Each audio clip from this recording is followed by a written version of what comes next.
ওই তো গাড়ি আমি দেখতেছি, আপনি দেখবেন না? আপনি কি যাবেন? আমি তো যাবোই। ও তা ভালো কথা, কোনে যাবেন? আমি শহরে যাবো, আমার জরুরি একটা মিটিং আছে। আচ্ছা ঠিক আছে, আগে ভাড়া দেন, তারপরে গাড়ি তুলবেন। আর এই গাড়ির নাম হলো হাওয়াই গাড়ি, বুঝতে পারছেন? শুনেন, ভাড়া কত? ভাড়া 20 টাকা।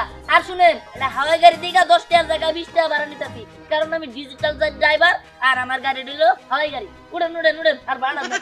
কালে কালে কত কি দেখবো। আচ্ছা ঠিক আছে, ধর এই নি। যাই। তাহলে কাকা উড়েন। কি করে উঠবো? কে কোন সাইডে কি করে উড়েন? হেবা দিয়ে উড়েন। চোখ বন্ধ করে বসে থাকবেন। চোখ যদি খুলেন তাহলে কিন্তু পড়ে যাবেন না। আবার চোখ বন্ধ করবেন, আবার যাবেন। বুঝতে পারছেন? ওটার সময় চোখ বন্ধ করবো। হ্যাঁ, একদম চোখ বন্ধ করে থাকবেন। উড়েন। তোর একটু ধরি।